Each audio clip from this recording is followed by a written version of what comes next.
नमस्ते guys. सकाळी सकाळी मी सगळ्या भाज्या आहेत ना स्वच्छ करून ठेवत असते. तर काल जाऊन नुकतंच आलं आणलेलं आहे. पण आलं असं सगळं एकदम असंच नाही वापरायचं. बरेच जण काय करतात, आल्याची सालंही काढतात, पण शक्यतो काढू नयेत सालं. कारण हे सालं किंवा भाजीचे देठ हे पोटात गेलेच पाहिजेत. आपलं पोट दुसऱ्या साफ होतं. हे आलं कसं स्वच्छ करायचं हेही मी तुम्हाला दाखवतो. हे जे असे खास खळगे आहेत ना आल्याचे, तिथेच कट मारायचे. आता हा असं मी दाखवते तुम्हाला. हा असं कट करायचं इथे.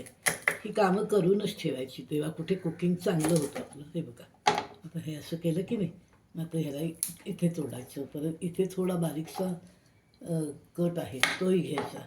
आता हे सगळ्या बाजूनी आलं स्वच्छ झालं. तर हे जे आलं आहे ना, हे बाजूला ठेवायचं. आणि हे बारीक आल्याचे तुकडे आपल्याला अगोदरच स्वच्छ धुवून वाळवून त्याची पेस्ट करून ठेवायची सालासकट. म्हणजे काय होतं, सालं पण पोटात गेलीच पाहिजेत ना, पण ती चांगली भिजून जराशी 3-4 वेळा पाण्यातनं काढून मगच ते आलं आपण वाटण्यासाठी याच्यासाठी वापरू शकतो. किंबहुना तुम्ही हे बारीक तुकडे असे चहामध्ये सुद्धा बारीक करून हे असे मोठे मोठे तुकडे ठेवून द्यायचे बघा. आणि हे बारीक हे तर हे पहिले वापरून टाकायचे.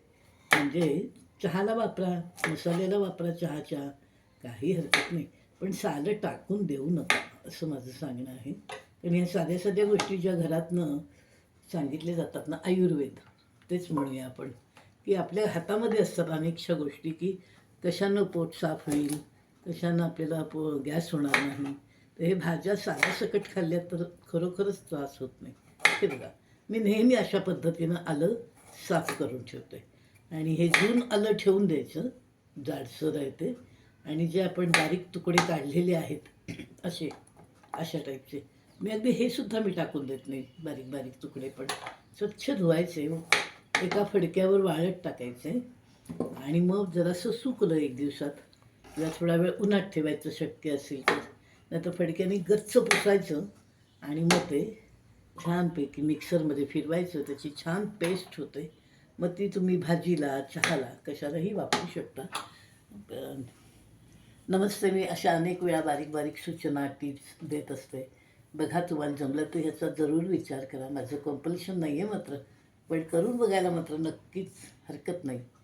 भेटूया पुढच्या व्हिडिओत. नमस्कार.